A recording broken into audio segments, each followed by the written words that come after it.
To everyone, to all our audience. And my name is Amritansh Tiwari and host on Indian Design League.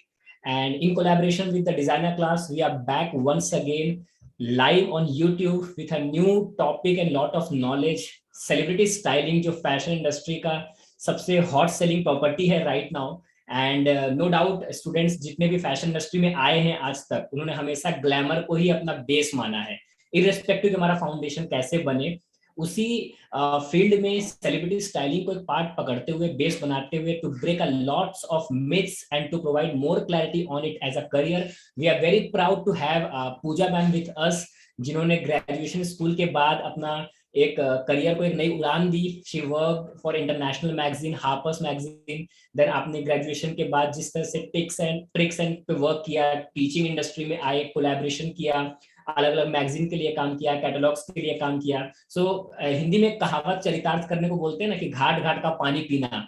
So you have done that and I am sure कि वो सारे घाट के पानी का test हमारी audience को आज मिलने वाला है।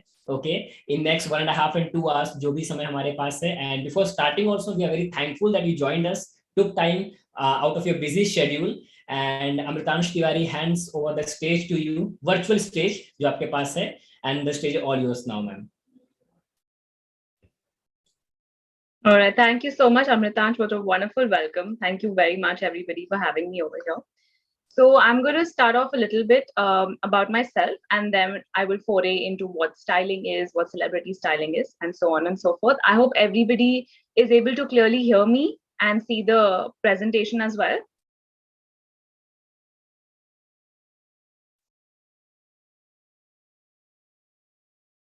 Are we good? Can I start? Okay. Yes. Yeah. Okay. All right. So I'm going to delve a little bit about myself. 1 second.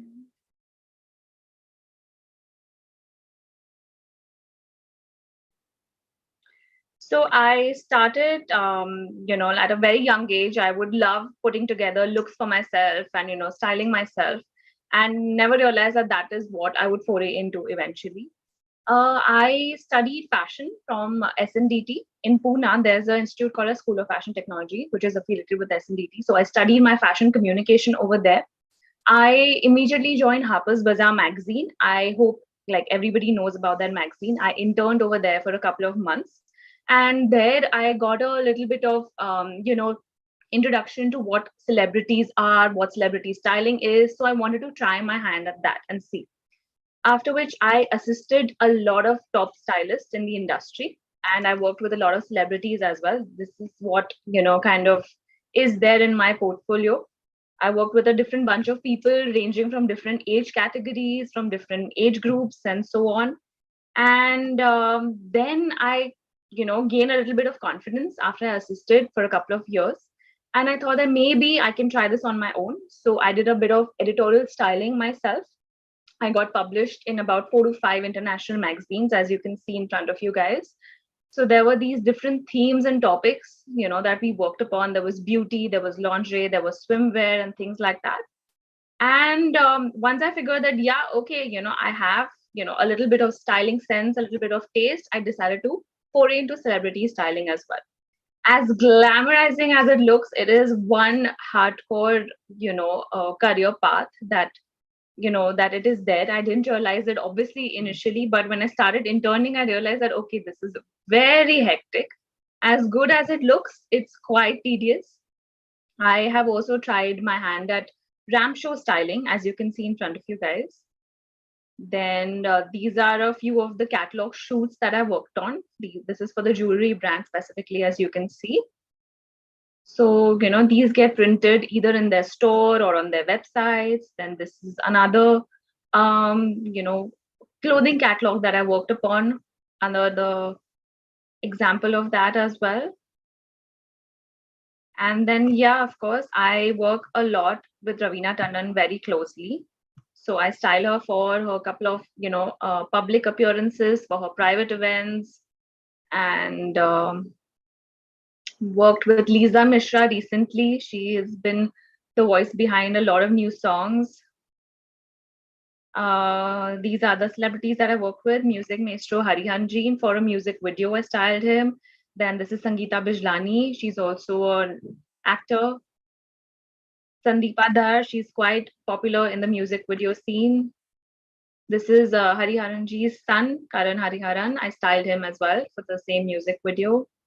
These are Miss India contestants. Pooja Chopra, she's also winner, and Naveli Deshmukh, who have styled them for, again, photo shoots and events and things like that. This is Chirag Patil. He is one of the actors in the movie 83 that was recently released with Ranveer Singh. So I styled him for promotions and events. So I've tried my hand at menswear styling as well. So once you understand the game of styling, I think male and female is not so complicated. Once you understand body types, colors, and things like that, and your basics are right, I think it's quite simplified. So let's start off talking about fashion, style, and trends. Even though these are all, interchangeable, interrelated, they overlap one another, they still have a separate, definition to itself. Now, fashion is basically a way of dressing or a way of behaving, which is particularly accepted at a time or at a place. For example, when you talk about the 80s fashion, which is kind of coming back right now in style, the dad jeans, those loose baggy jeans, the dad shoes, the big size shoes that you see, oversized shirts, and things like that. So that was accepted during the 80s. That was the fashion of the 80s. So that is what, when we say, call it fashion. Style is more of an individual expression, which talks about you, what you prefer. It does not mean it has to be in sync with what is trend at the moment. You might wear something which was famous maybe in the 40s right now. Maybe that is your style. That is your way of expressing yourself. How you want people on the outside to perceive you. So that is what style is. Trend is something which is more, it's like a change or development going in a certain direction. When we talk about trends, it could be the differentiation between fashion and fad. So fashion is something which is there, like I said, at a particular time. It might stay, it might go away. Fad is something which gains sudden prominence, sudden importance, and then it loses its value as well, right? So that is what a fad is. For example, like the neon color, these bright poppy neon colors. Whenever they come back in fashion, they're always there for a certain limited period of time. It'll be there for a few months and then it'll go off. It'll not be there throughout. Whereas, for example, denim blue jeans, it's always going to be in fashion. That's a classic. It's always going to be there. So trend is something that goes in a certain direction, whereas fashion is something which is accepted at that time, and style is your own individual expression. Okay. So change is always, that is something which is like a constant in fashion, introduction of new styles, reinvention of classical styles that keep coming back. These are the major factors that influence fashion. All right. There, when you talk about celebrities, under celebrities, you have movie actors, you will have musicians, you will have any public figures. Now you have fashion influencers. All of these guys we look up to because they influence our taste, they influence the fashion, they kind of set the trends. They are the trend setters, which is why we look up to them, for inspiration, because they are probably the first people to try something new and they are courageous enough to do it. Yes. Also, when we go back to history, the father of fashion, his name was Charles Frederick Worth. So he was the first person, like fashion dates back to like really like eons ago, when people used to just use basic things to cover their bodies, like leather or, whatever wool they could get from sheep. Like I'm talking about the nomad era. So that is where fashion actually dates back to. But to give it a little more streamlining, Charles Frederick Worth in 1825, he, introduced the concept of live models. So he was the one who had his own atelier where he would have, women dressed up in his attire and people would come to the store.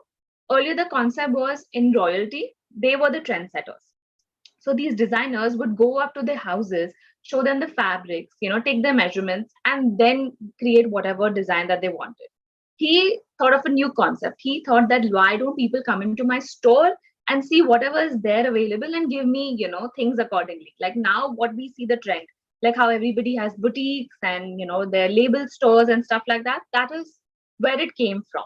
He created that concept, and his wife was the first live model ever. And also the concept of sewing your labels, like how you see those tags behind your clothing.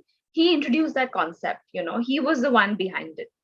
And also the concept of celebrity styling, he was the main person behind it. So he was friends with a lot of uh, empresses and princesses at that point of time. So he would give them his clothing to wear, and people would look up to them and follow those trends. So that's kind of like celebrity styling concept came from him. So a little bit more about fashion and style. Fashion is a tangible concept. It's about to do with the clothing, the ones you see in store, in magazines, and on celebrities. Style, however, is intangible. So tangible meaning when you can touch, feel, see, that is what tangible means.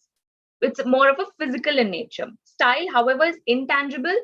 It does not need to be physical in nature. That talks about how you are, that talks about what you do, the things you do in a particular way. So that is what style is. Style is how you take that fashion and interpret it into an outfit or look that makes you feel like you. It's not about all about the fashion or trends, but rather accepting yourself, working with what flatters your figure, finding what tickles your fancy, and wearing what makes you confident. Obviously, it boils down to that whatever you are comfortable in, it automatically will reflect, and that'll kind of be more eye catching to the people. If you wear something that you're not comfortable in, it's immediately going to show in your face and your body language. Something that looks good and makes you feel good, it's a double bonus. So fashions will fade, but style will always remain eternal. Okay. Style is something more of a unique concept. It's got to do with each and every individual. Even if you copy someone's style, there will still be some element of you in it. So it'll never be like, okay, even if you copied, say, a person's style, it'll never be like you're an exact replica of that person. You will still bring some element into it. That is your uniqueness. That is what style totally means. Now, here we're going to talk about types of styling. There are these different forms and varieties of styling. So let's get into editorial styling, which is what I started with. And honestly, it gave me a direction as to how things should be and how it should work. In Harper's Bazaar magazine, it is a very well-reputed, very well-known magazine. So there was a particular format, how to do things, how to go about things. That is what taught me. Now, when I freelance and I work on my own, I still use those foundation techniques that I learned over there. So it's very important that after you finish your graduation or whatever courses you're doing, after you finish your education, you should intern at some place, be it a magazine if you want to get into styling, or work under a designer if you want to be a fashion designer. You need to work under somebody to understand how they work, and not everybody works in the same manner. So if you work with a lot of different people, you will understand their different techniques and then imbibe and use those techniques, what work for you, and then create a format for yourself. Now, editorial styling, it involves conceptualizing and organizing the photo shoots for the pages in fashion magazines and other media publications. This may also involve selecting items to appear in fashion product pages for magazines and writing articles on personal style fashion trends. So basically, whatever fashion spreads, whenever you open a magazine and whatever fashion spreads you see, that's all been done by a team involved. There'll be a creative director, there will be a stylist, there'll be an editor, there'll be a photographer, makeup, hair, model, there'll be an agency involved. So it's a lot of things that go in place for a single photo shoot. It's not, how I said, like how glamorous and easy it looks. It's not. It's a very tedious and a process that is involved. So for editorial, the creative director will set the mood and theme for the particular shoot or the particular theme of the magazine. They will say, okay, let's do a 70s retro.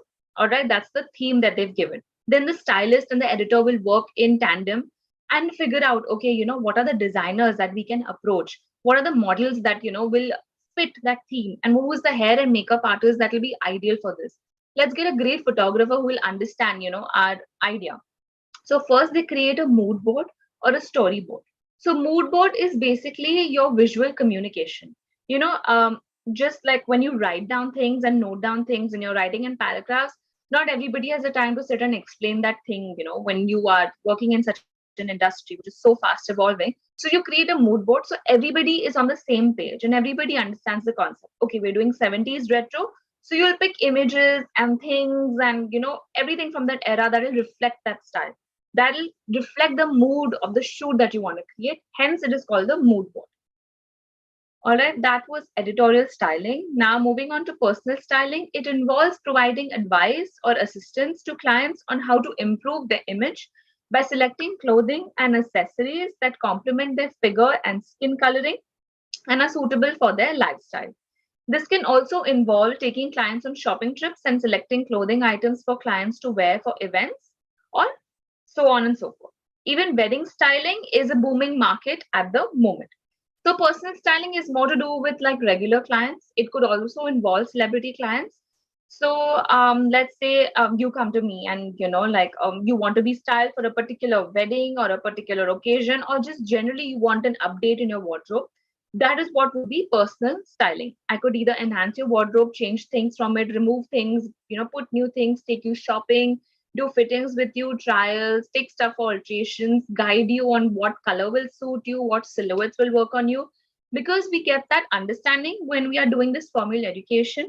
We understand body types, we understand color schemes, we understand different, complexions. So we are best, able to advise people on what will work for them.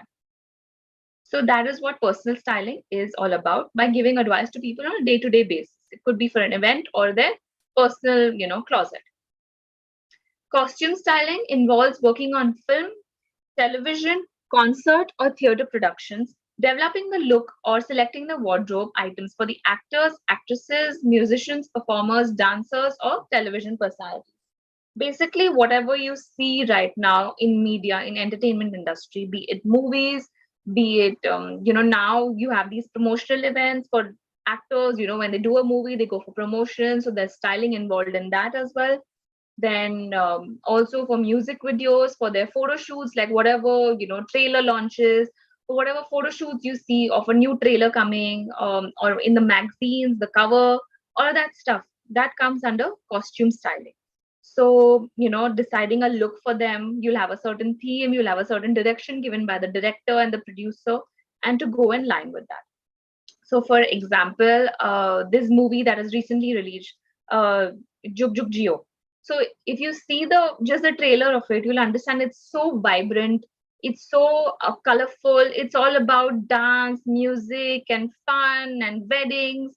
So that's the vibe that they wanted to create, and that is the understanding you get looking at it. So there was a certain direction given to the costume stylist that this is the feel of it, and this is how we want it to be. And then they interpret that and they give clothes accordingly to the people wearing it. All right. Now, celebrity styling. It involves styling models or actors and actresses for advertising, commercials. This could also involve anything from selecting the wardrobe items to coordinating the shoot, selecting the location, models, makeup artists, even the photographer. So celebrity styling is a vast concept. It could either be for their personal events, like if they have some wedding in the house, they have some birthdays or some their parties that they have to attend to, or public events, like they have to go for some opening ceremony of some store, or they have to go for a promotion of a movie, or they have to go for any launch or whatever, that could also be part of it. So for their personal stuff and for their commercial stuff, whatever styling that is required. And in styling, it does not mean you just select an outfit and you just hand it over to them. It means selecting the outfit as per your client, what they also prefer, that you will learn once you start working with them, for a certain amount of time. Like now I've been working with Ravina Tan for a couple of years. So now I've understood, what is her taste, what she prefers according to her body type, what works for her, what are her certain restrictions, what she really likes to wear usually. So I've kind of understood and narrowed it down. So now I know, which designers I should approach, what is the kind of silhouette I should look at, what are the color schemes I should look at, what will she like, what will work for her. It both has to come together. So you have to keep in mind their personal preferences and also what you think is best. Okay. So it can't just be like, okay, I think this is best, but they might not like it. You have to understand where they come from also, what they would prefer, keeping in mind what you suggest best. All right. So yeah, that is what celebrity styling is. We're going to go in depth later. Corporate styling, it involves advising companies on their corporate attire, that is their uniforms, providing talks and seminars to staff on their personal appearances, their in-house magazine publications, and more. So corporate styling is more to do with corporate people who have a 9 to 5 job. They're mostly in formal wear, in suits and shirts and dresses or skirts, things like that. So sometimes they call, stylists like us to come and help people, who to give an understanding on their what they are supposed to wear. If suppose they don't have a particular uniform to follow, then they tell us like, come give us seminars, like a 1 day thing, and advise people on what they should wear day to day and what looks good on them or not. Because a lot of people, like we are in this fashion industry, we are in this fashion school, so we have this knowledge and understanding and also the inclination, from our own self that okay, we have this taste, we like this, we don't like that. There are people who are completely blank, who really have no idea. Like for example, like people in your family or your friends, you might know, they are just so blank about certain things, like that's just who they are. So sometimes they need a little bit of help, a little bit of guidance to like tell them, okay, this is what will look good, these colors will come together. So even that's what corporate styling is, for helping people in the corporate world to figure it out. Then catalog styling, it involves working with designers or businesses on developing promotional materials such as product catalogs. Catalog styling involves merchandising styling as well. So catalog styling is basically when you become designers and you will have to launch a catalog, a collection. You'll have to prepare a lookbook. So that lookbook will require you to do a certain type of photo shoot. Now that photo shoot has to have a certain theme which will reflect again the kind of clothes that you have, the collection you've created, what is the story behind it, what is the inspiration that you took behind creating that collection. So that needs to again reflect in that photo shoot. So catalog styling, again, when we do it, we ask the designers like, what is the theme and mood and vibe that you want to create. Then we get props, we get backgrounds accordingly, we get models accordingly. Then hair, makeup, photographer are selected accordingly. Everybody comes together as per the mood and theme. So that is what catalog styling is all about, creating lookbooks. Like I shared, the commercial shoots that I did for the jewelry and the clothing, that had everything was different. It was not like a very, straightforward thing. It had a particular theme involved in it. So yes, the stylists have to keep in mind for that. Merchandise styling is basically how you place the products, okay, for display purposes. Like it involves creating display of products in retail stores or for photo shoots. Again, like when you create accessories line, or when you create a shoe line, or when you create a clothing line. Suppose if you don't want something to do with models, then how you place those products and they still need to look appealing for commercial purposes for it to sell. That is what merchandising styling is all about. Show styling. This could involve working backstage at fashion shows, selecting models, organizing the running order, selecting garments or accessories, selecting the venue, developing the event concept, dealing with the media, photographers, and PR companies. So there's not so much involved, honestly, and when it comes to styling for shows. It's more to do with how you want to stylize the look of the each and every model that goes onto the ramp.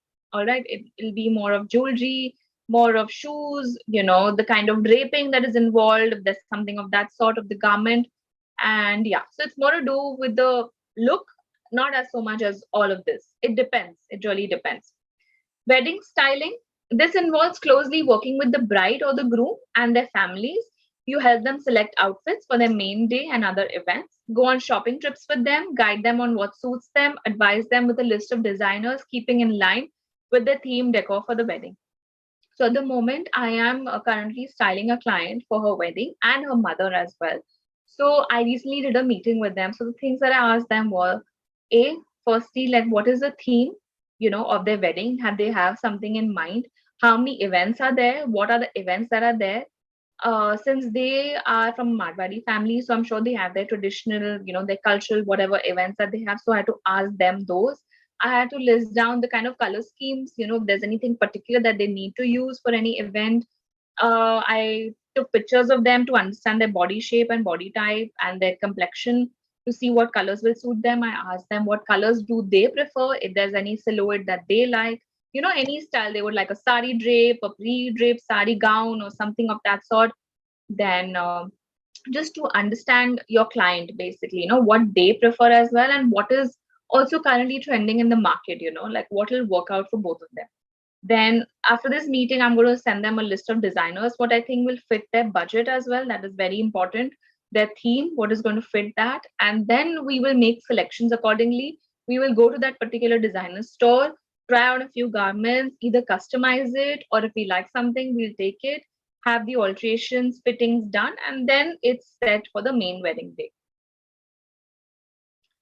Now, I'm just going to show you a brief of images so that you are able to understand, what I just spoke about.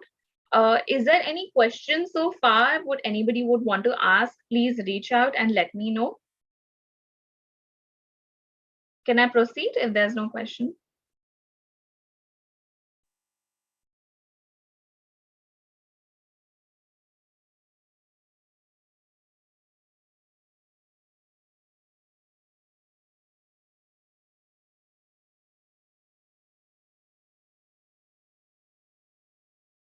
Yeah, are we good to go?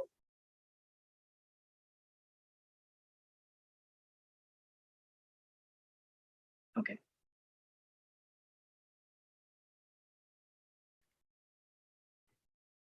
Okay. Let's proceed. This is an example of editorial styling. Okay, like you can see from the image, it's not a very regular, fashion image. It has to be a little bit of quirky. It has to have a little element of craziness, some story that needs to be reflected. Like you can see the telephone booths that reflect that, okay, it's based in London, or it has a little bit of the British style into it. The flowers reflect the autumn, season of it. So a little bit of not so regular styling element. So this is more of an editorial style, which allows you a little bit of freedom to experiment and explore and showcase the outfit in a more dramatic, in a more elaborate way.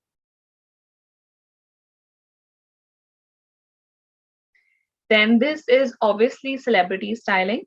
Very obviously, like, it's a known figure. You can see the face and recognize. This either could be editorial styling, or it could also be a part of a catalog styling. It could be either. This is very clearly catalog styling. They want to reflect all the products that they have. The kind of imagery you see, it's more focused on the outfit more than anything else. There is nothing else in the background, nothing. It's completely stark white, just focusing on the outfit.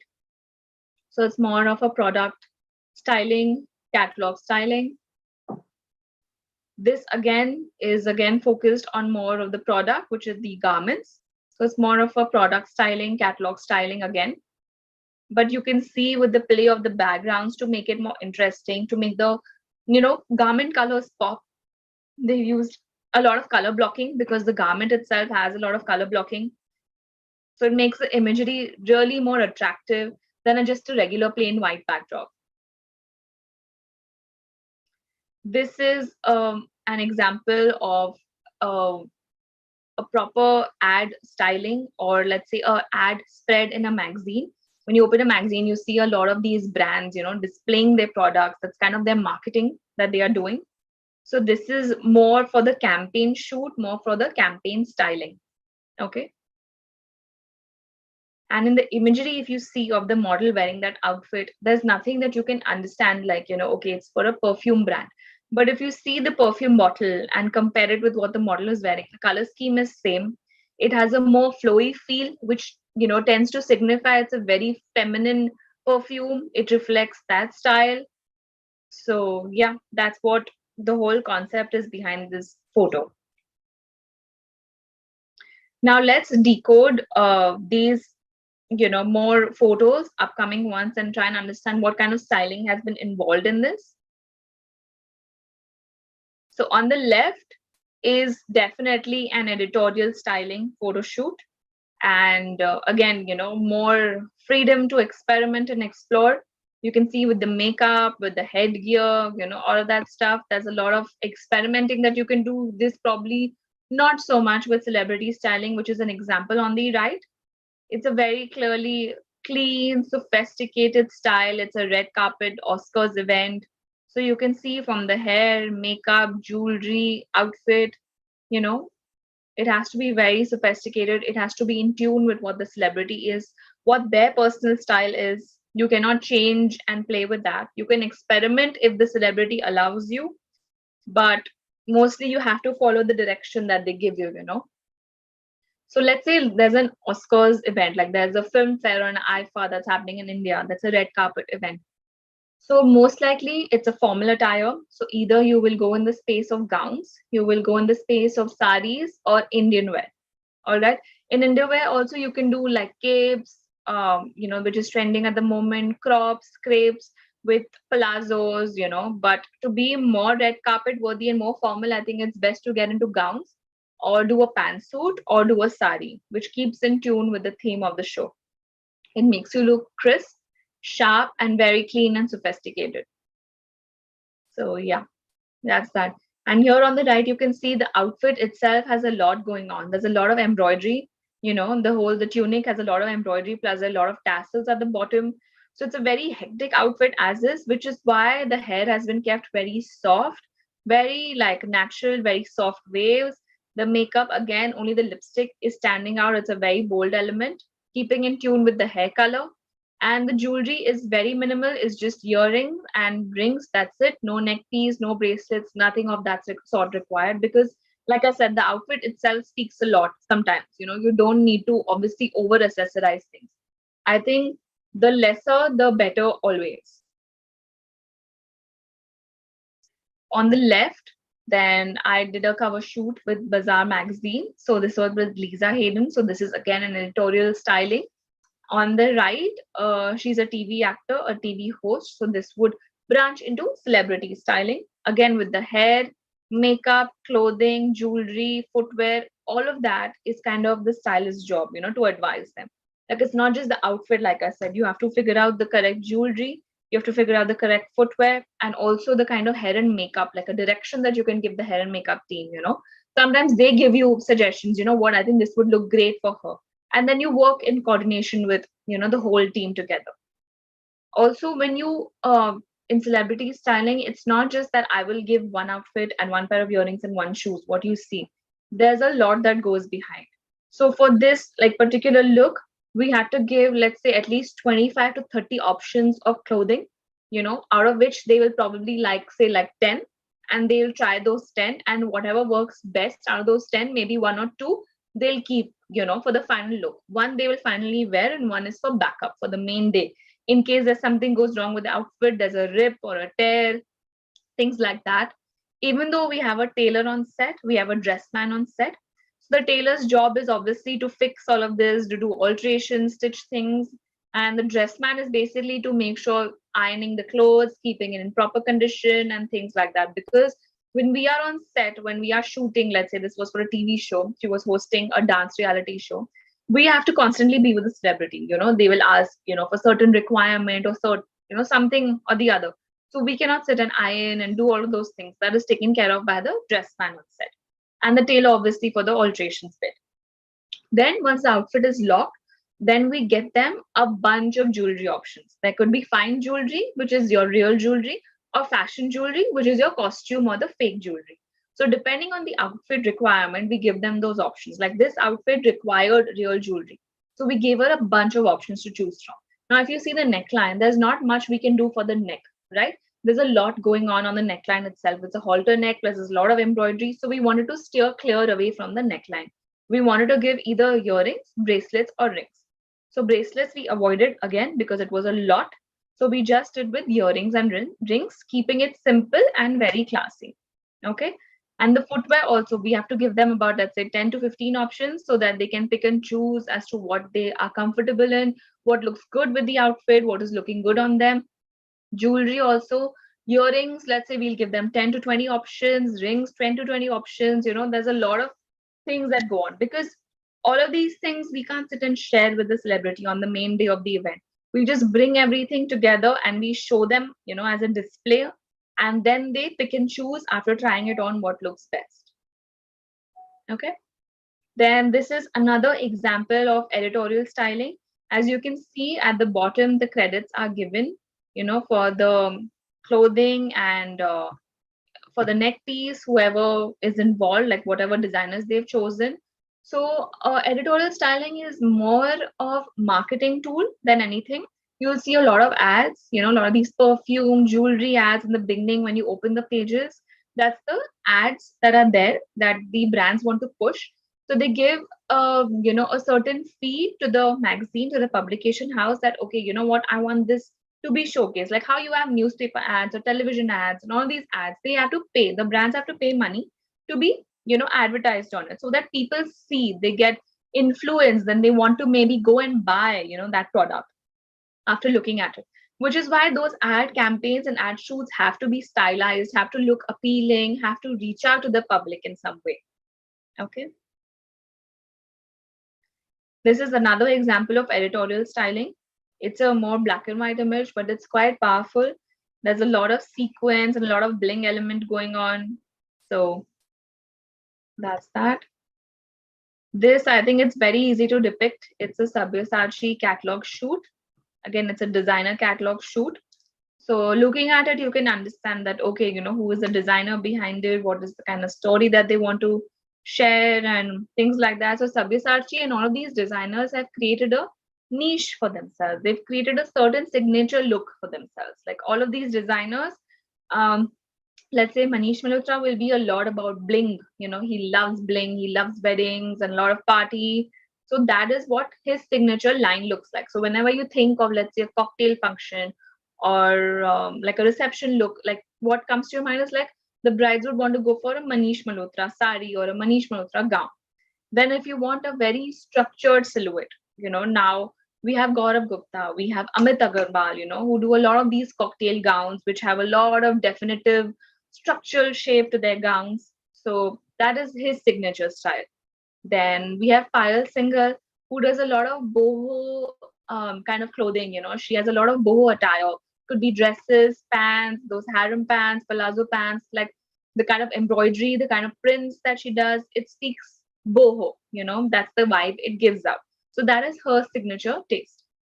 So even when you're growing as a designer, when you're learning, through this process, you need to develop your own signature style. Obviously, that can change over time. Even once you are established, you can always experiment and explore and, check new things out. But while you're studying, you need to understand what is something that is reaching out to you, that appeals to you.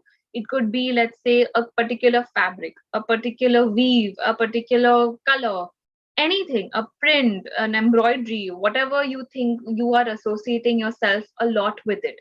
You're liking that more. You want to show people, that side of yours more. So that will slowly develop into your signature style. So start focusing on that a bit more.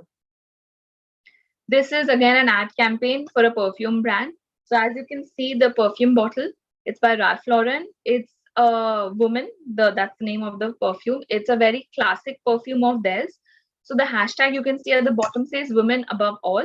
All right. So since it's a very classic piece, it's a very strong bottle with a strong sense. So that's the kind of imagery they want to create also for their product. Hence, that is what is involved in their styling. If you see the actor on the left wearing the attire, it's a very classic, suit that she's wearing with a white shirt, a blazer and pants, with the hair left loose, no jewelry, nothing. A very classic photo, black and white, depicting the kind of perfume that it is.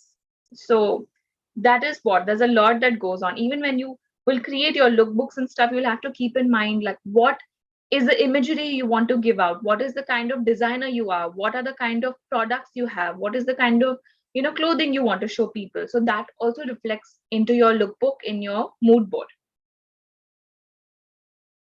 This is an example of celebrity styling. So yeah, keeping in, so it's a color blocking outfit. Jewelry is more of a dual tone. It's a silver and a gold finish jewelry. It's a proper silver jewelry with a little bit of gold finish in it, oxidized jewelry. Again, keeping in minimum because of, the neckline and the full sleeves. You can't do bangles, kadas or bracelets, can't do neck pieces. So again, stuck to earrings and rings. Very simplistic style, very sleek. Hair has been taken back. so that it shows the face, it shows the neckline, it doesn't, play with it. Okay. Then this is an example of an editorial styling. It's part of a shoot I did with Harper's Bazaar. So the theme of the series was denim series. So if you see, there is denim involved in every image. So it was a series of 8 to 10 images. It was a proper fashion spread. There was a story behind it. There was an editor who writes, about it. They do their research. They talk to different designers, different influencers, and then we get all of this imagery together. We have mixed a lot of brands together. So in editorial styling, you get away with mixing a lot of brands. Nobody says anything because it's a reputed magazine has great advantage of showcasing your brand. It's a marketing tool. Like I said, everybody gets to see it, read it, and maybe get influenced to buy it.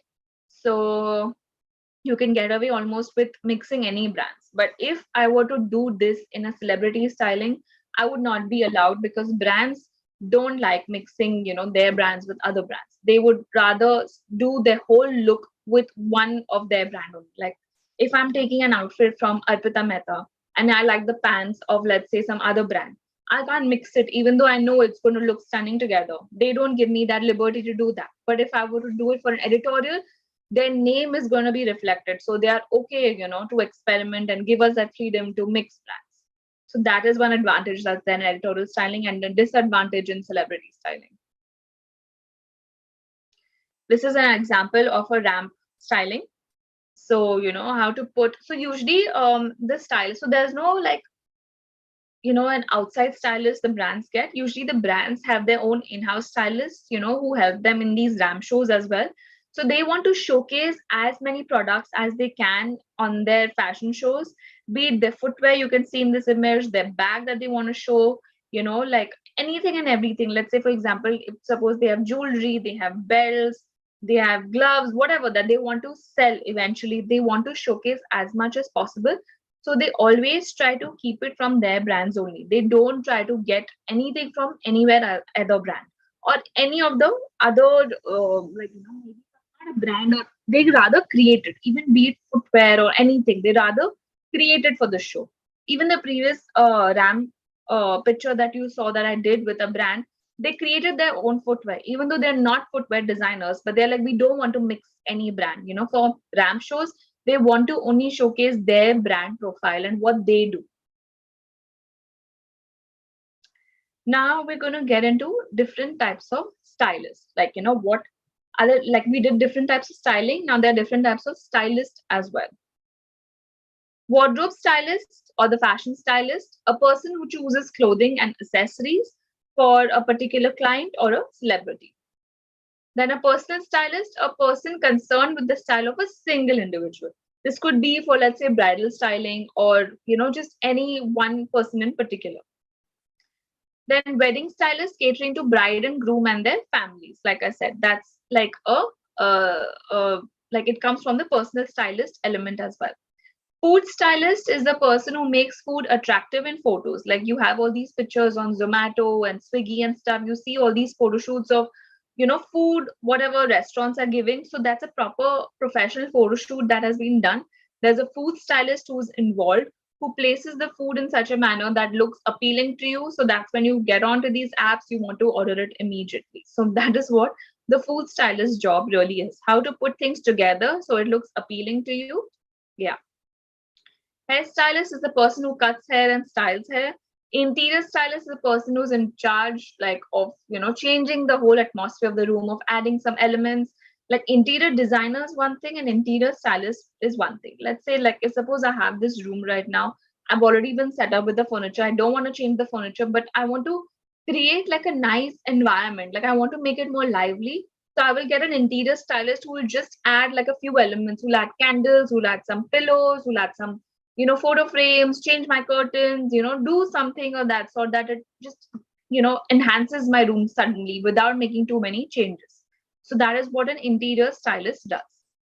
Party stylist is the person creating the look and feel of a party, like how you have these event companies, doing all these weddings and stuff like that. Party stylist is more of a smaller scale, where they do like smaller parties, let's say birthday parties or like any anniversary party or whatever, like whatever smaller level ceremonies compared to weddings, and they create the whole atmosphere for it. Like you can give them a certain space, a certain room in your house or any place outside that you hire, and tell them to like, it's basically creating the whole decor, the whole theme for it, creating a photo booth, balloons, flowers, like whatever that they need, putting all that together has been done by a party stylist or a decor stylist.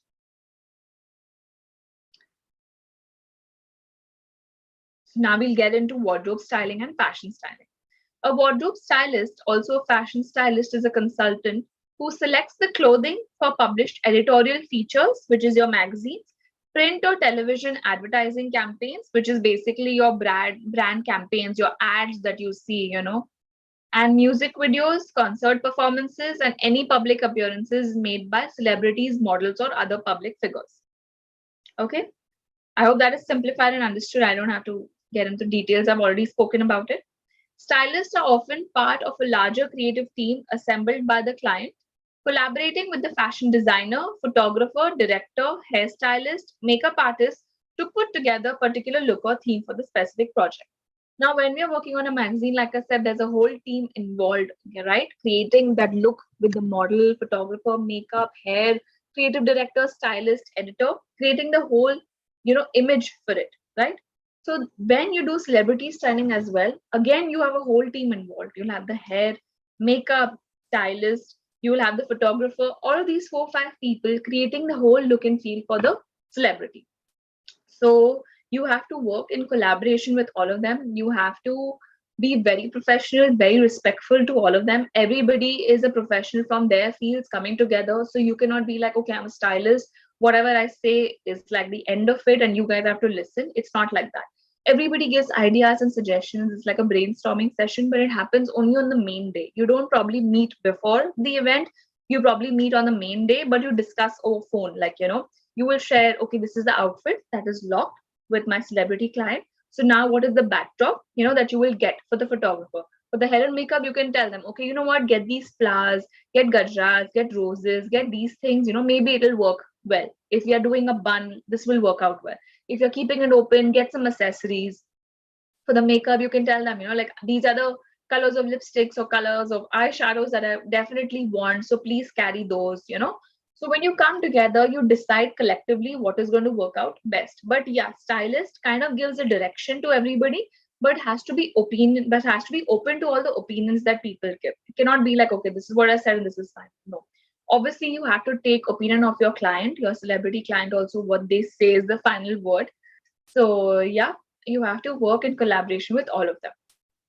And more specifically, when you are sourcing an outfit. So basically, the whole process of styling, we call it sourcing. Okay, when you go and you go source fabrics, you go source clothing, source jewelry, footwear, everything. So that you do it when, like, how you speak to the brands is sometimes brands have their own marketing team in place. Okay, so they'll have a PR person only dedicated for celebrity styling. So basically, I'll tell you how this concept of celebrity styling really works. The brands want to give out their products to the celebrities. Why? Because it gets packed in the media. There's a lot of paparazzi who's like ready and waiting for the celebrities to come to pass from some place. It'll get clicked. And now, thanks to Instagram, it is so huge. It's such a strong social media tool right now, like such an important marketing tool right now, that all the businesses are getting onto Instagram right now. So so these brands want to be marketed in a way. Sometimes they probably don't have a budget to do a fashion show, to do maybe a photo shoot, but they want to reach out to a lot of people, but they don't have a certain budget to do so. So they kind of reach out to these PR agencies. They could be in-house. Basically, that means ki unke company mein they can work, or they could give it out, like outsource it to a proper PR agencies. So PR agencies have a bunch of designers, with them. It could be, let's say, different categories: Indian designers, Indo-Western designers, Western designers, and shoe designers, accessory designers. All of these designers are under one PR agency, for an example. So there are a lot. There are about 10 to 20 agencies right now in Bombay like that. So we reach out to these agencies depending on the look that we want to give. Now, recently we styled Raveena Tandon for this event called Umang just on 25th or 26th. So Umang is basically a police officers event where the whole entertainment industry comes under one roof to perform and to kind of celebrate the police community, the police officers and stuff. So it's a very formal event. There was a calendar launch for which Raveena Tandon was part of, and even Shah Rukh Khan was part of it. So we were given, okay, this is the event. Now you go figure it out. So now understanding the theme of the event, we know it's a formal event, so we have to either give her a sari or give her an Indian look, like something like a skirt and a top or something like, keep it very basic and simple, but very classic. So then we talk to these PR agencies. We tell them like, okay, this is the event. The trials are on this date. This is the kind of brief we have for the outfit. This is the space that we want to go in. So give us those designers, who are interested in collaborating with Raveena Tandon, who would want their clothing to be shown on her, and let us know. So then they give these lookbooks to us, of these several designers that they handle. And then we select out of those lookbooks, like, okay, you know what, this outfit looks best. So I will tell the PR person that, okay, I like this outfit for her, and this is her measurements. Can you please check, with the designer's team if they have this available right now in that size? Then they'll check with the designer team and they'll get back to us. Then they'll say, okay, yeah, this is available, you can take it. So that's when we go to that designer, the designer's store, or we'll go to the PR office and pick up that outfit and come back and keep it with us. Then there'll be a particular date allotted that we speak to the manager or the celebrity, we coordinate with them that when can we do fittings, because they have a hectic schedule, right? The celebrities are doing something or the other every day. They'll have some dubbing, they'll have some shoot, they'll have this and that, their personal affairs and stuff like that. So we have to coordinate. So we fix up a date on which we do trials, which is usually like 3 days prior to the event, in case something doesn't work out or there's alteration required. So we need a little buffer time. So then we do fittings. Let's say we did like 2 days prior, we did fittings. So there were minor alterations. Then we go to our tailor. Either we hire a tailor on a regular basis or we go like, project to project. So then we go to our tailor, we do our alterations, everything is sorted. We come back with the outfit. We do a second round of trials just to be sure that, okay, everything is perfect. Because on the day of the event, we don't have time, to run around to a tailor or run around everywhere to fix the outfit. If it's gone, it's gone. Like, it's a very bad scene. So just to be safe, we do a second round of alterations. That once that is locked, you're perfect in the mind that, okay, this is done.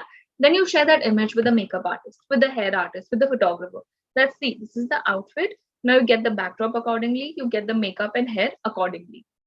Then we also give makeup and hair references, like we create a group, we share the makeup and hair references. So everybody gives opinion, like, yeah, okay, I think this will work well, this will be nice, so on and so forth. We list down a few, then we show it to the celebrity on the main day that, see, these are the references that we like. Is there something that you are liking the most? Then we'll go with that. Then that's how you have to proceed further. And with the photographer for the backdrop, you can even like tell them, like show them references, like, okay, you know what, I wanted to create this light of lighting because the outfit is such, I want this element to be featured, right? So since we are kind of the middlemen for the designers and for the celebrities, we have to showcase the clothing as well, and we have to keep in mind the celebrity looks the best. Okay, so to show, now the whole concept of showcasing this outfit is kind of marketing for the designer. Now, designer that she wore, Raveena Tandon wore recently, a very new and upcoming designer. So most of the time, these celebrities honestly don't care who they are wearing. They are not so brand conscious because they know it's for their one particular event. It is not out of their personal closet, so they don't matter. Unless, they want to buy it or they want to wear it again, they really like it. That's when they inquire that, okay, who is that designer? I want to buy it. Like, I want to see more stuff. So they're okay, be it a small designer, big designer, they're okay to wear it. So since she was a very small designer who we chose, they didn't have any photo shoot or anything in place. So they were very happy to, straight away, the outfit is being showcased and worn by Raveena Tandon. There's a lot of paparazzi, a lot of these groups, like you see this Pink Villa and all these guys, they capture, all of that stuff and they put it up on their pages, which kind of, it's kind of like marketing for the designer. Other people are seeing it. Like general, like people will see and be like, oh, I like this outfit. Let's go and find out who this designer is. And they might go and click on it and figure and speak to the designer if they like it. So that is how it creates like a channel, for people to reach out to that designer, which is why I said it's like a marketing tool for them. So they're very interested in doing this. So yeah, you discuss all the stuff, and then on the main day, you come together, you create the whole look, do the photo shoot, and it's done. Once the outfit has been worn, everything has been done. We obviously got jewelry, footwear, all of those options. Everything is done. The next day goes into returning all of these things, because this has been taken on credit or loan basis. Like you just take that outfit just for her to wear for a few hours and give it back to the designer. You take the jewelry, footwear for her to wear for a few hours and give it back. All right. You're just marketing for them. You're just promoting it. So it's just, they're okay to give it on loan and credit basis as long as they get social media credits. So like when Ravina will upload a picture wearing that outfit, she's going to tag, okay, this is a dress, this is the footwear, this is the jewelry. So she has about 7 million followers. So there are 7 million people who are going to read that. So people are obviously going to be encouraged, to showcase their whatever products and stuff that they have. So everybody is willing to kind of reach out and share their lookbooks with us and stuff. So this is how it kind of works. Okay.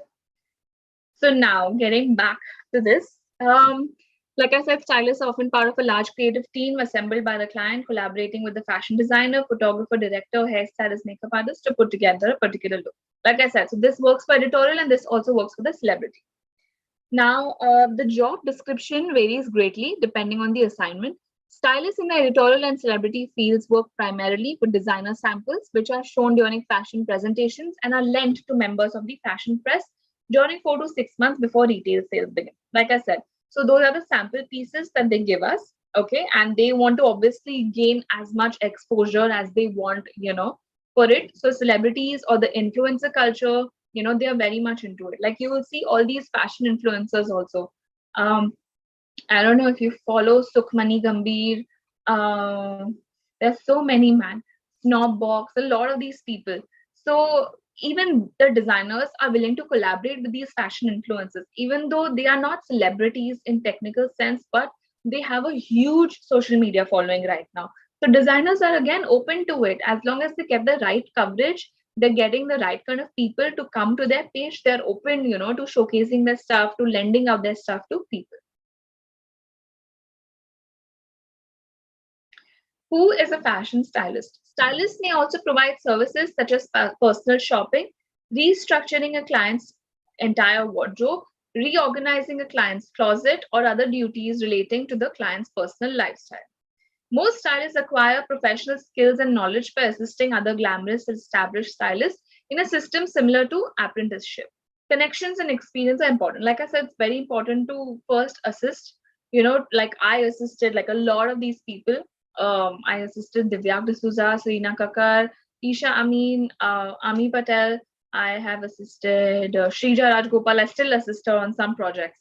So, just to understand and acquire the skills, like how I know how all of these guys function now. They all have a different way of functioning. It's very unique, on their own.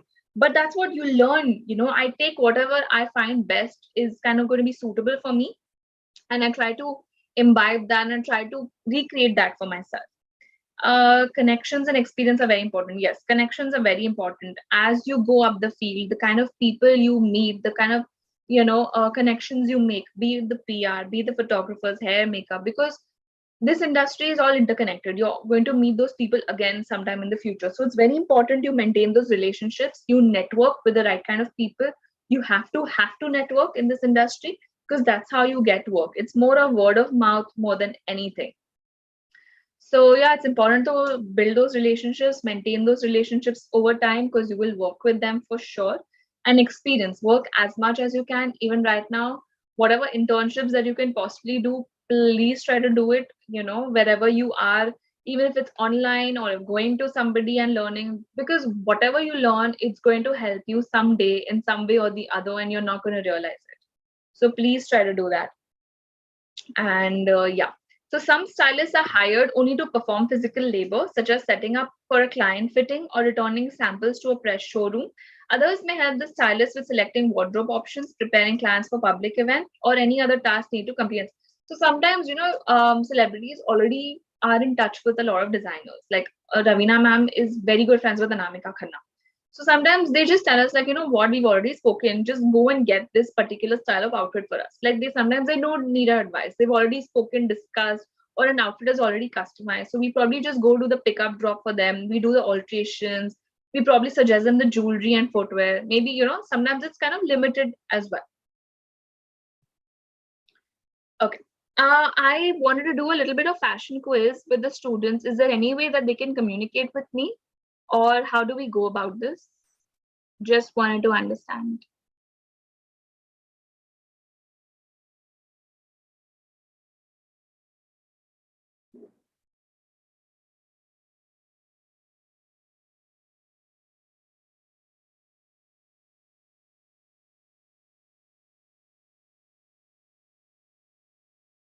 Audience is on YouTube. We'll take these quiz later on and Okay. we can with the presentation.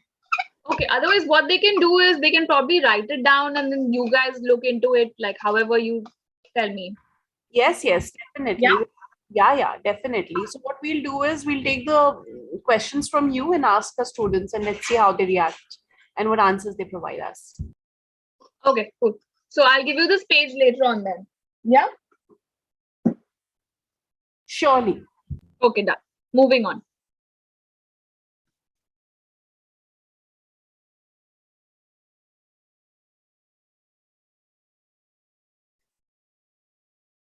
Okay. Coming to the core topic of our day today. A celebrity stylist chooses the known person's wardrobe and advises them on clothing items, accessories, and shoes to wear to an event, like already mentioned. They typically order celebrities' clothes and find outfits that follow the current trends. Like I said, we'll speak to only those particular brands or the PR agencies that handle those brands that will fit the profile that is needed for their particular occasion and for the celebrity to wear. They typically order celebrities' clothes and find clothes that follow current trends. Celebrity stylists work closely with clients to learn more about their style preferences. Like I said, understanding a client's preference takes a little bit of time. It's not that instantly, you guys connect. Maybe your taste and their taste don't match. Sometimes they match instantly. Sometimes it takes a bit of time. So you have to give it time to understand. You see their personal closet, you see what they prefer wearing, or you see their previous images, before you start working with them, what they were used to wearing. And as you go, as you share images of the clothing that you like, and then what they accept and what they reject, based on that you get an understanding that okay, this is what their style preference really is. Now celebrity stylists are also utilized when celebrities buy their day-to-day wardrobes, including jeans, shoes, and accessories. Like sometimes they want to just update their closet, so they advice, like they take advice from us, or they take us along, or they send us on a shopping trip. They give their card like, what, just go get this for me. So sometimes basics like jeans and shoes and accessories, what are trending in the market, they physically themselves can't go to a store unless it's out of India. So they let us do that, taking things into their closet. They are also consulted when a celebrity is choosing an outfit for a media event such as fashion show, photo shoot, movie premiere, or present, like I said. So whatever, public appearances that they have to make, that is involved, like they are closely involved working with the stylist for that. In fashion, they primarily fall into two camps: personal stylists who help celebrity clients develop a signature look, and editorial stylists who create aesthetics for magazine photo shoots and ad campaigns. These stylists are sometimes also called the fashion directors or the creative director. Like we know one of the most prominent creative director, Anita Shroff at Janya. She started off as a costume stylist, like when she was a teenager in Dharma Productions. So she was given the break of being a costume stylist. Slowly, she moved on to become a fashion stylist. Then she started working in Vogue. She became an editorial stylist. Then she's moved on to become a fashion director, creative director. She's also a celebrity stylist. So you can do multiple things. You can always branch out from one to another. It's not that I'm just doing celebrity, so I'll just be a celebrity stylist forever. I can also be, editorial stylist. Like I worked for the magazines. I can still work and do commercial shoots like for music videos and stuff which does not involve any celebrity. I can work on ad shoots, like that you see, which have no celebrities sometimes. You can work on those also. whatever the requirement may be. Once you understand the concept of styling, you can branch out wherever you feel you work best. With paparazzi and 24 media outlets, modern celebrities often are under a lot of pressure to look presentable at all times, right? You have this Viral Bhayani and Manav Manglani and this Bollywood pages and instant Bollywood and stuff like that who are constantly capturing celebrities, whenever they're getting out of the house or for any event. So they always have that certain pressure, to look presentable, because now you have these pages like Diet Sabya, Diet Prada, who are just there, who are fashion police, who are just there to, like just outright, like, be there on their heads and say like, oh, this looks awful, or this is horrible, this shouldn't have been paired together. So there's a sudden pressure which is there, because of social media. So it is a boon, it's also like kind of a curse in a way. So most celebrities understand the importance of hiring strong public relation teams, and also they rely on their stylists to look presentable, whenever they are just packed. So even when you see Kareena Kapoor getting out of like her makeup vanity van and going into a house or whatever, like she's properly dressed. She has to be, because constantly the camera's on her. So it's suddenly become a norm to be dressed really well all the time, even if you're in your personal environment. The type of stylist works with his or her clients in many situations and capacities as well, from red carpet events and commercial shoots to shopping and salon trips. All right. So it's not just like commercially, like you are helping them. If you build a great bond with them, then you also tend to become their friends, and you can accompany them on their shopping trips and so on and so forth. No matter the type of clients, the main job of the celebrity stylist is to make clients look and feel good. That is the ultimate goal for any stylist to be at. Be it celebrity or non-celebrity, you have to make the person, whoever you're styling, look good and feel good. Because like I said, once you feel good in whatever you're wearing, then the confidence overpowers everything. Even the outfit might be trashy, but if you're feeling good in it, you're going to just outpark that whole thing, and it's just going to look stunning. So you have to make them feel good and look good as well. This also includes making the client feel confident in their own skin, hair, and clothes. Now, all of us have certain inhibitions, about ourselves, about our bodies, about our hair, about our skin. Like, we feel like somewhere we lack something, because there's always like so much, like in social media or ads or everything, there are these certain standards that are set. This is what perfection is. And obviously, we are not that. So we feel somewhere we lack, something or the other. Even celebrities, for that matter, feel like sometimes they feel they're looking fat, bloated, their hair is not great, or the skin is not looking great. But that's where we come in, the stylist, hair, makeup team. We all come in together and we work in such a way that we are taking care of their problematic areas and also enhancing their best features, so that outshines more than what they are lacking, what they feel they're lacking. The celebrity stylist might work for an agency or freelance, and the stylist work schedule is more okay. So there are a lot of agencies like you see in the market that are there, that not only handle the models, photographers, hair and makeup, but now the stylist as well.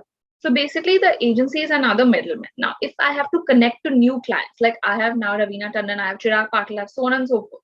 Now I want to reach out to a new customer base. I want to style someone else. So I'll probably tie with an agency, okay?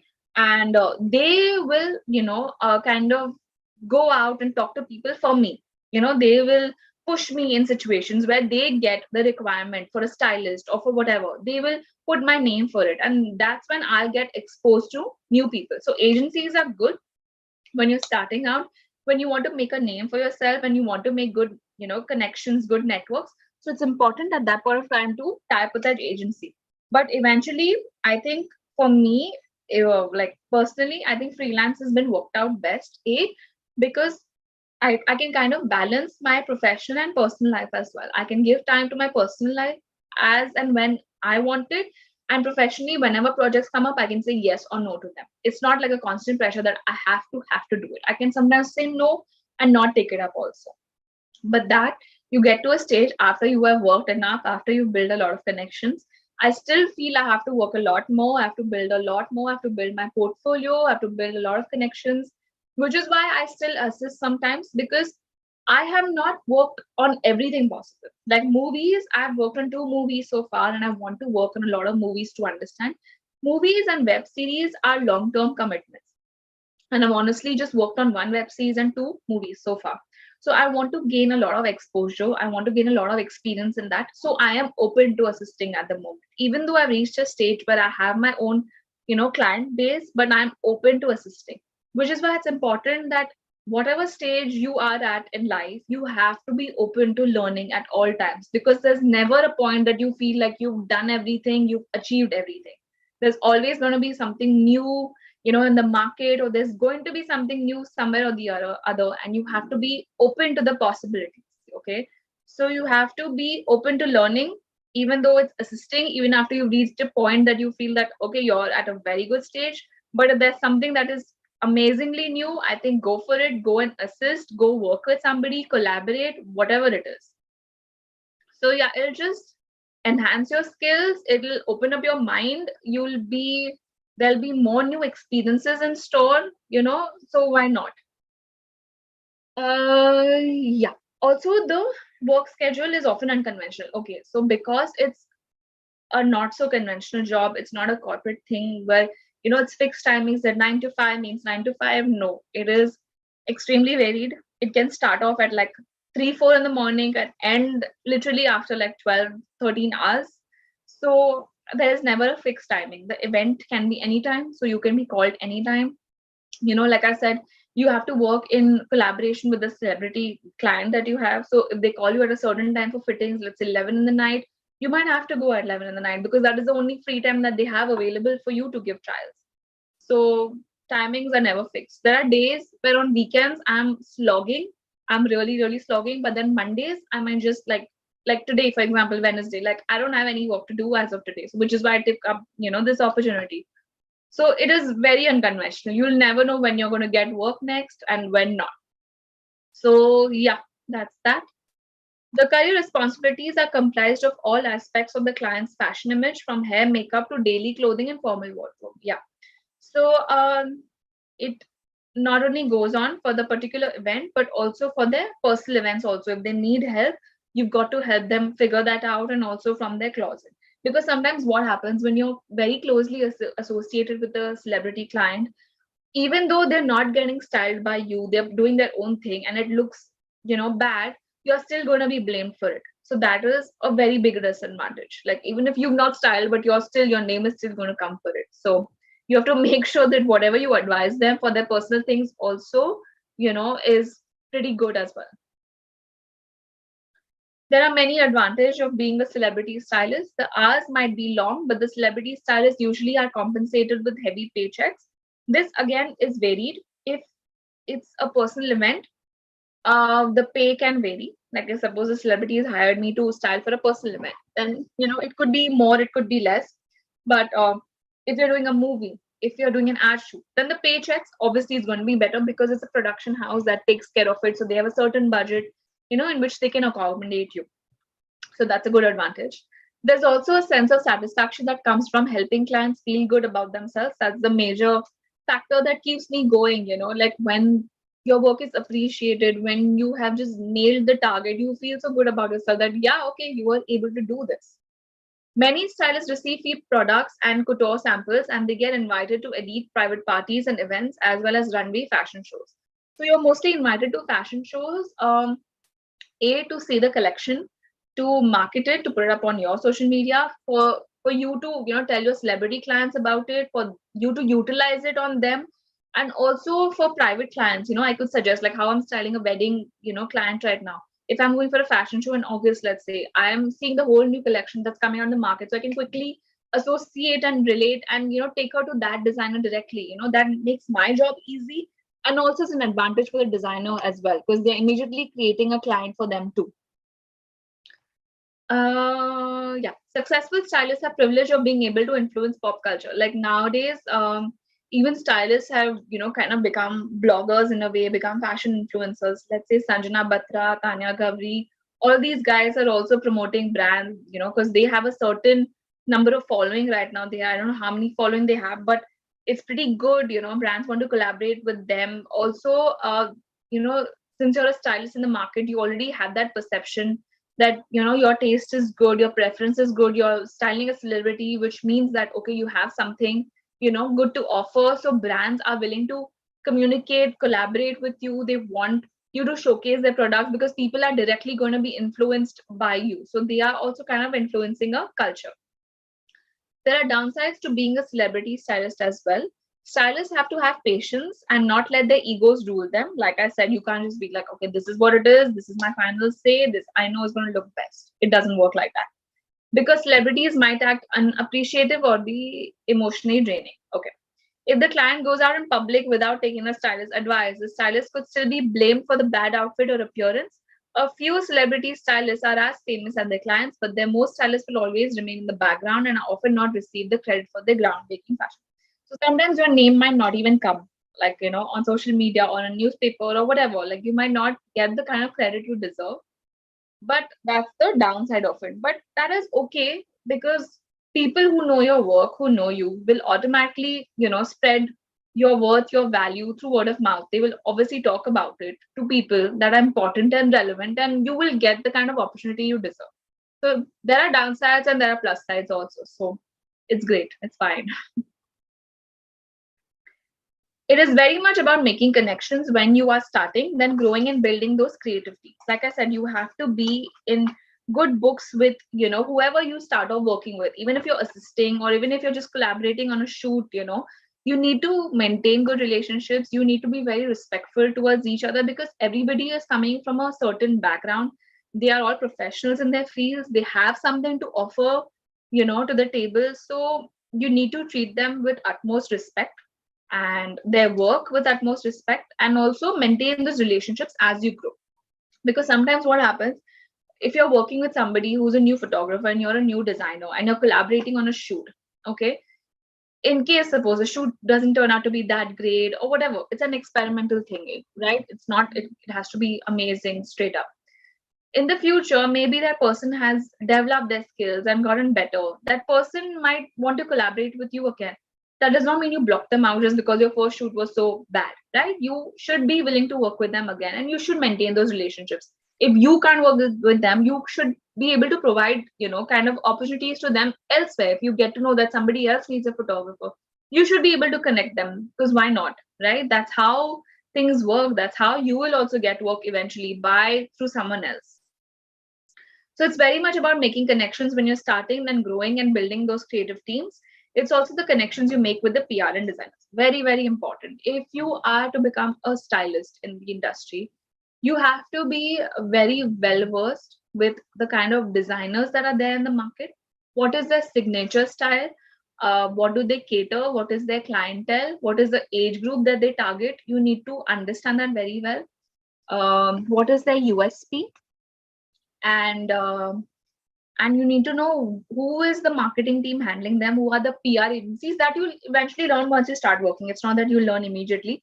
Once you get in the industry, you make calls, talk to these designers, ask them directly who handles your PR. They'll tell you about it. So then you gotta jot down which PR handles which designer.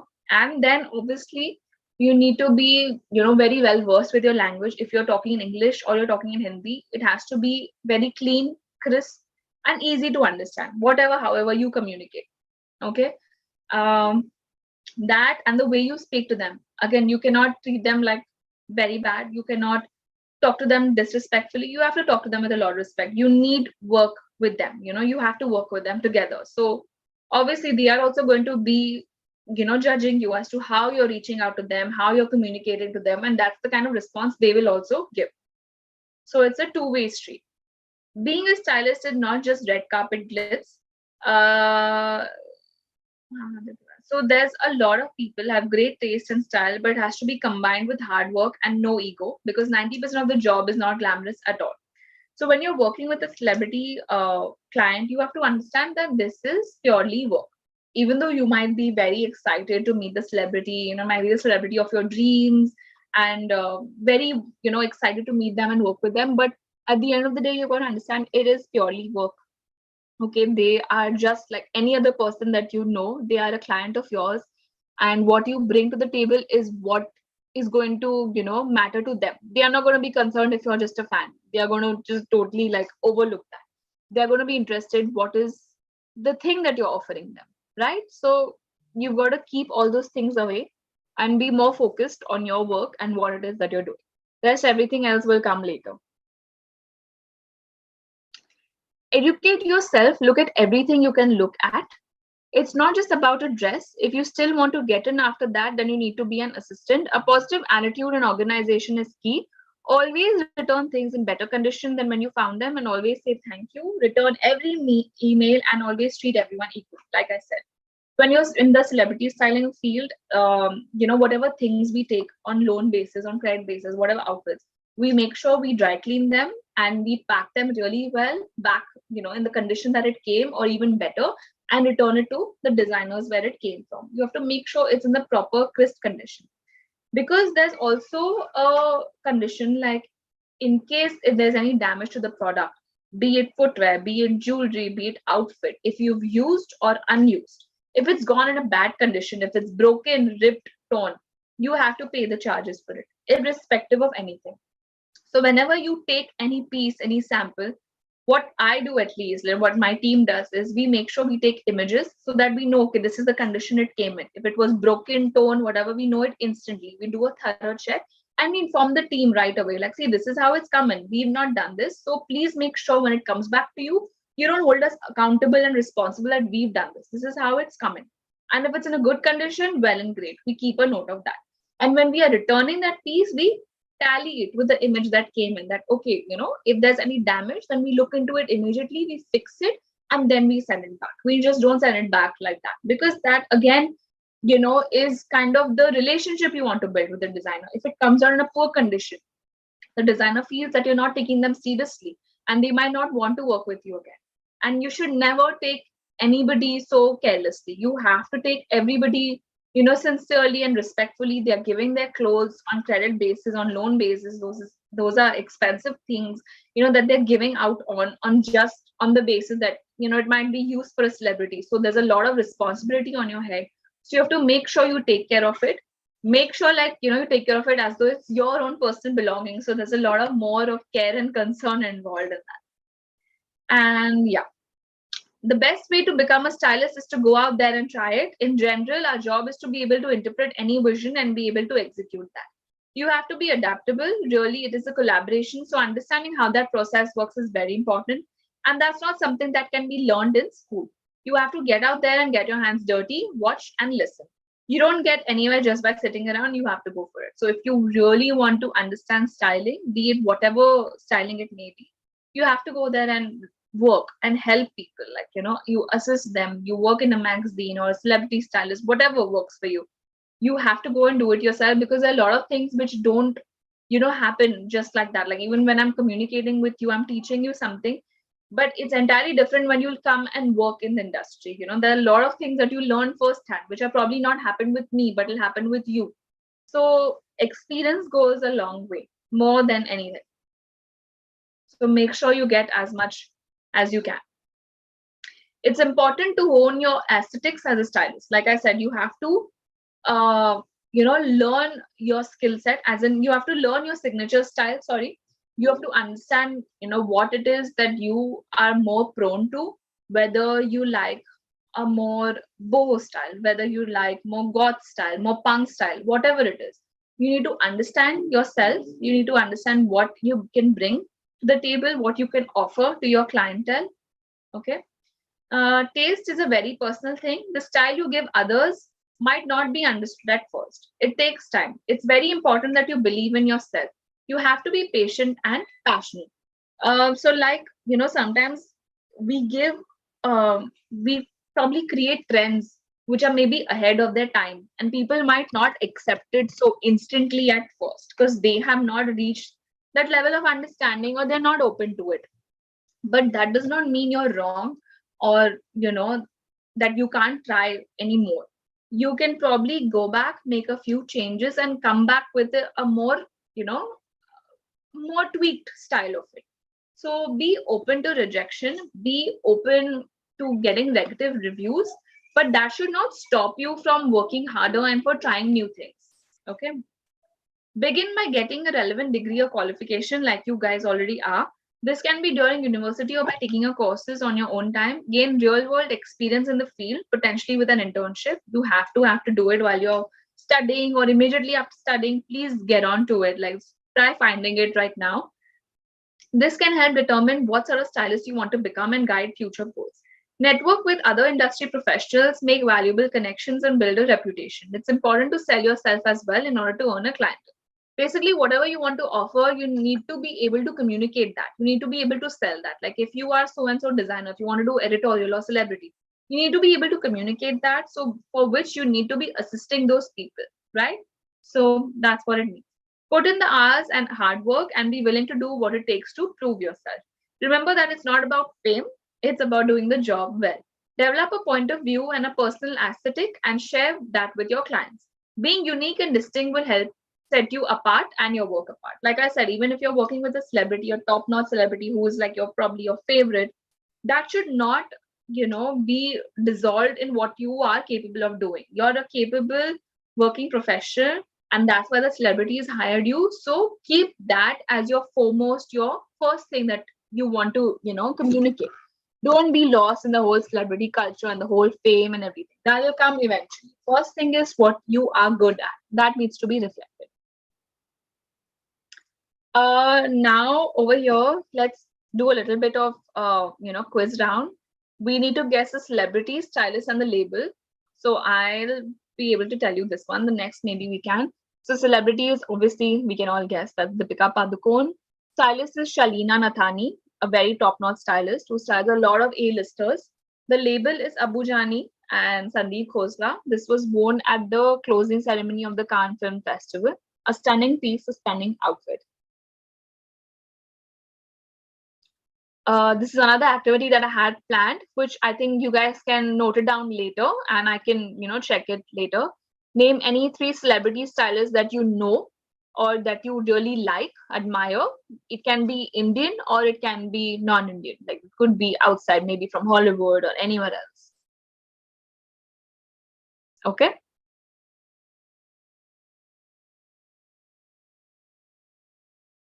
Now, moving on.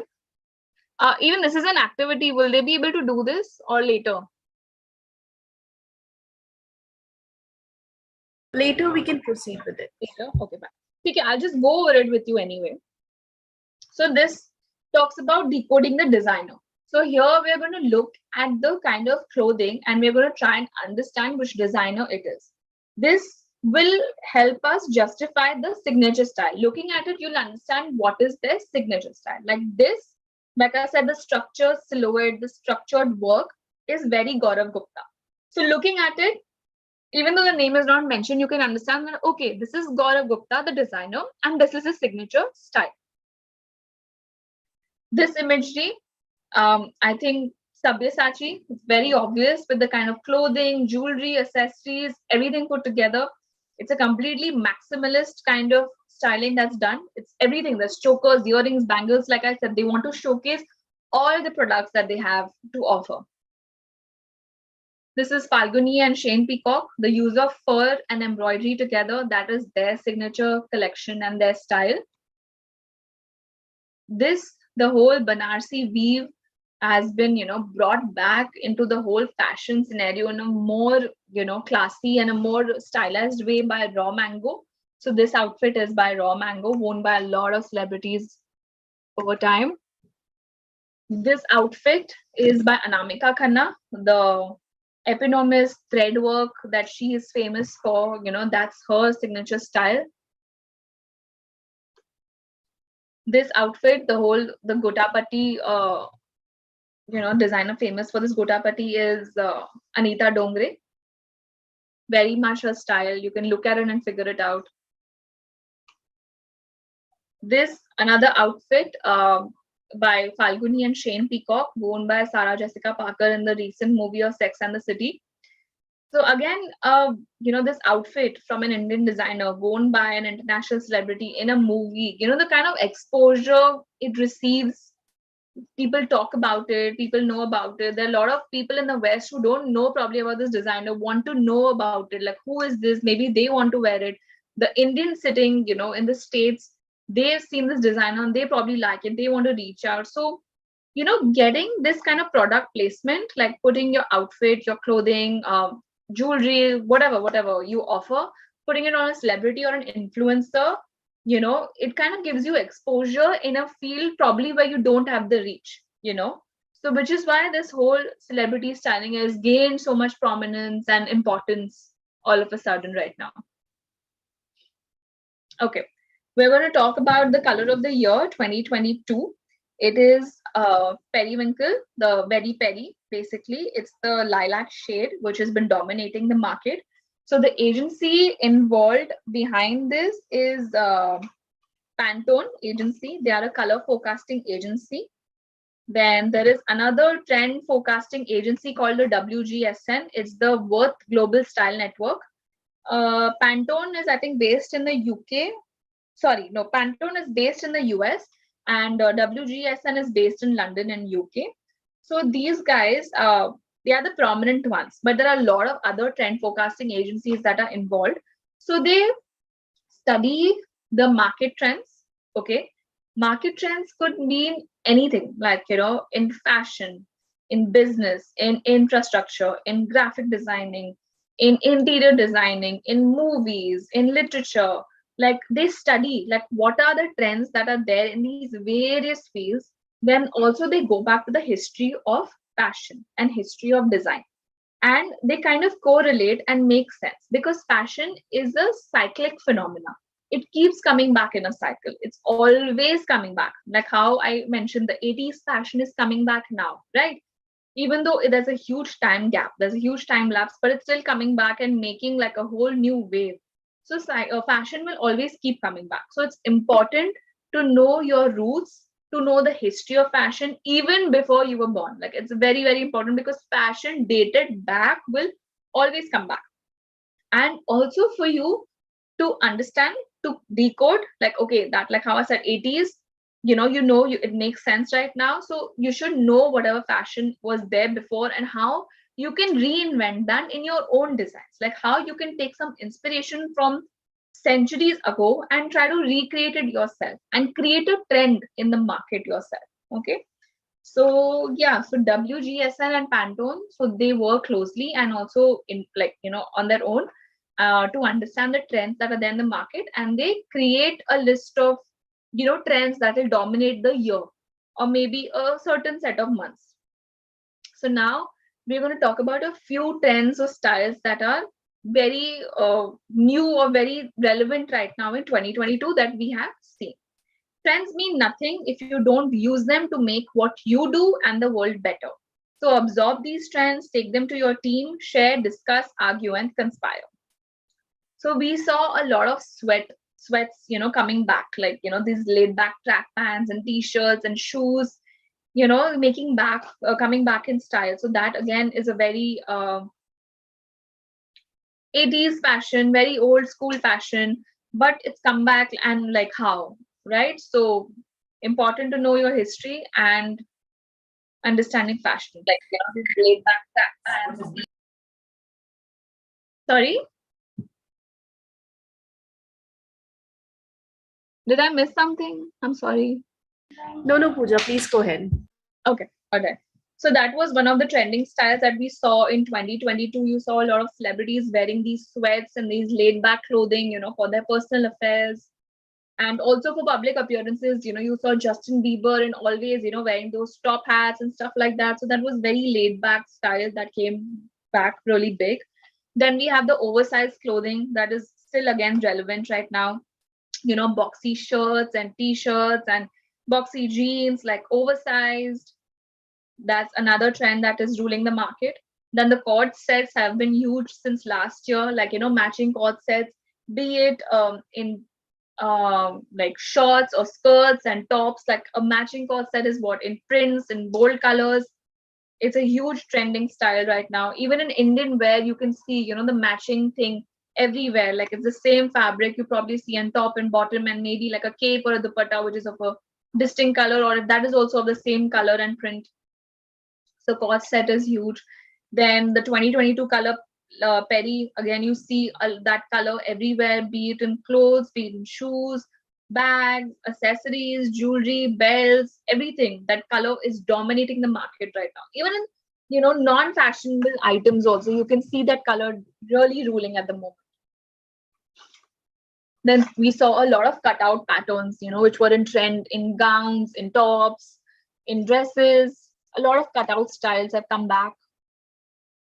Then the bra tops, like we progressed from crop tops to now bra tops. That is the ongoing trend that we saw, bra tops paired with jackets and blazers and capes and things like that. Even in Indian wear, you saw a lot of those. Then the miniature size bags, the Jacquot brand that introduced this concept of these miniature size bags, which probably literally just can fit your credit card or your debit card, and that's about it. So that has gained a lot of prominence in the market. You see a lot of brands copying it. So basically, these luxury brands set the tone. Okay, they kind of create the trends, which are copied by these high street brands. Now, high street brands are your Zara, H&M, Marks and Spencers, Vero Moda. All of these are high street brands. Now, high street brands are basically fast fashion. They change their fashion almost every 1 month or every 2 months. So they copy whatever they see the luxury brands doing it. Now, Jacquot is a luxury brand. LV, Gucci, and all these are luxury brands. So whatever they see, you'll see in Zara or H&M, a copy version of it or a toned down version of it. So that is what they create.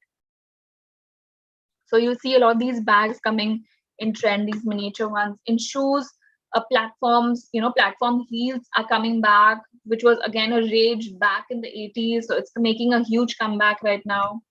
Then you must have seen a lot of these stylized sandals, sandals were basically worn for, let's say, beach wear or daily wear and things like that. But a lot of these stylized version of it, like Birkenstock, which is a huge trend, brand right now, being worn by everybody possible, very comfortable, and they are creating they are collaborating with Manolo Blahnik. That's another very well-known footwear brand, they are collaborating, creating a collection out of that. So these stylized sandals are in trend at the moment. So in 2022, these were the set, prominent styles that were there of the year. So like I spoke about the mood board earlier, when we do a photo shoot for an editorial, or even for celebrity styling or any form of styling. This is especially used even in ads. Like when we do ads also, a lot of times we communicate via mood board. So there's a mood board either created by the stylist or the director, producer, or the photographer, or in collaboration, everybody can contribute. So then you make changes accordingly. So like you see in these images, in this image, it's a collection or a collage of other small images, right? So looking at it, you can understand it's a very pastel, muted down, very neutral colored scheme. That's the kind of mood that they want to create, very delicate. That's the vibe that they want to go for. So that is the kind of story, or that is the kind of communication they want to have looking at it. So you see at the bottom the kind of color palette that is there involved. Very muted, earthy tones, very pastel tones. That's the color scheme. And the other images reflect again the tone that they want to create.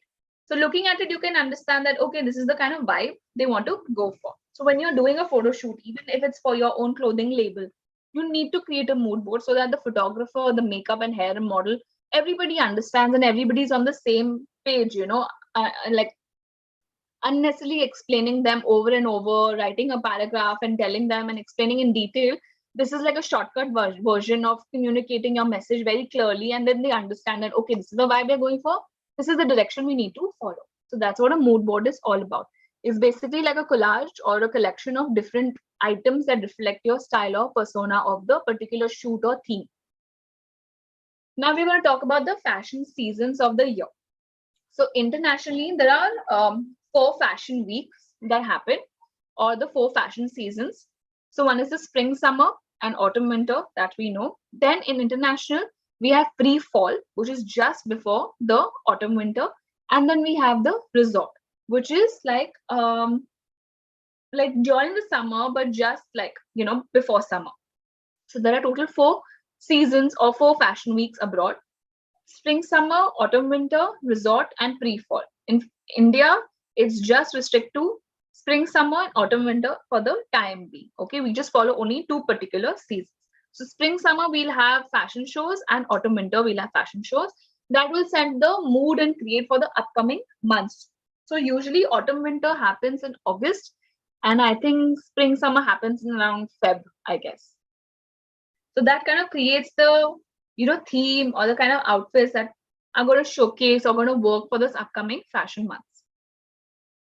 Now, what are the fashion capitals of the world? There are 5 topmost fashion capitals of the world. That's New York, London, Paris, Tokyo, and there's one more. I'm forgetting. New York, London, Paris, Tokyo. Okay, there's one more I've forgotten. There are 5 most, I think, fashion capitals, which are the most prominent, which kind of set the tone, for the other countries to follow. And fashion capital of a country would be Delhi, and the city that sets trends would be Bombay. That's because of the whole celebrity culture, the fact the whole entertainment industry is here. It's the first and the quicker one to create trends. Now we'll just quickly, go through the elements of design. So it's important to understand the elements of design when you are styling.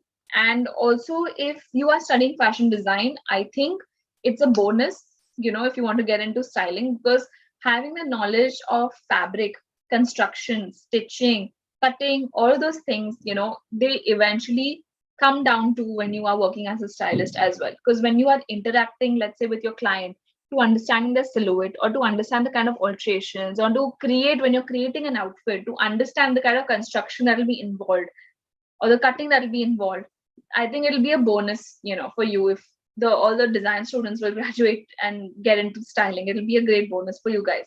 For me, when I started communication and I got into styling, it was a little bit of learning to do on the field. Like I didn't have knowledge in terms of construction or things like that. Even though in my first year we did a lot of stitching and construction stuff, but the detailed info that the design students have, with the garment construction stuff, the communication students did.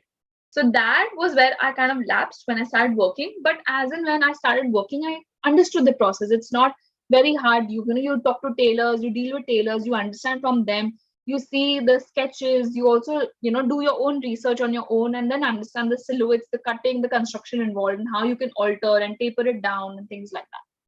So yeah, so also knowing these elements and principles of design is also plays an important role. So elements of design would be line, shape, color, texture, space, and typography, and how they correlate in your design element. Then principle of design would be balance, which would be the symmetry and asymmetrical version. Then what is it? Then scale, which would be the proportion, the size of the design. Pattern would be the repetition of the design. Rhythm is what kind of direction it flows in. Emphasis is the focus or the focal point. Unity is how all of these elements come together and create a wonderful design. So when you're creating, any outfit or any design, I think these are the basic elements that are there that you need to know for designing anything. Then we have the color wheel, the color scheme. This is very important to understand because when you're pairing outfits together, when you're pairing colors together, you need to have an understanding of the color wheel and what colors will work together. How can you color block? What is a monochromatic color scheme? You need to have an understanding of that. So primary colors are your red, yellow, blue. Okay. Then when you mix either of these two, you get the secondary colors, like red and yellow give you orange, blue and yellow will give you green, red and blue will give you purple. All right. That's your secondary colors. Tertiary colors would be when you mix like the ones next to each other. Let's say you mix an orange with a yellow will give you a yellow orange, so that's like the color scheme that will give you the third tertiary color scheme. Then we have the different other forms of color schemes, the analogous, complementary, split complementary, triadic, and monochromatic. Monochromatic, like I said, it's the one color but different shades with different tints of that color, like light, dark version of it, like the same color but different shades of it. So a monochromatic color scheme also works really well when you're pairing an outfit together. Like if you want to go for like a neutral color scheme, so a brown, a darker brown, and maybe like a beige, it's the same color scheme, but like it's monochromatic, it's different shades, but together it looks great. Complementary is best for color blocking, like it's bang opposite to each other on the color wheel, the colors, like say like red and green. It's a complete contrast. It creates a beautiful contrast and works together. Split complementary will be the color opposite to each other, but uh, adjacent to it. Let's say red's opposite is green, but the two adjacent colors to green along with red will create the split complementary. Basically, it's splitting into two. So that creates again a beautiful contrasting color scheme. Analogous color scheme will be again like, with one another, again adjacent to each other. So there'll be one base color, like one base or the primary colors, and two secondary colors to it, which are together in one row. Triadic will be equidistant at each other on the color wheel, like the red, blue, and yellow. They are triadic, they are perfectly equidistant. Now, if you change that triangle, whatever will be equidistant will form your other triadic color scheme. So when you're mixing colors, in terms of fabric, when you're mixing those colors and whatever will work together best will, help you understand through these color schemes. Okay, I had an activity with these scarves. That's also later. Like I wanted to see them, like basically style scarves in their own fashion, in their own way, like something different and unique that they create in a span of 5 to 10 minutes. Can that be done later?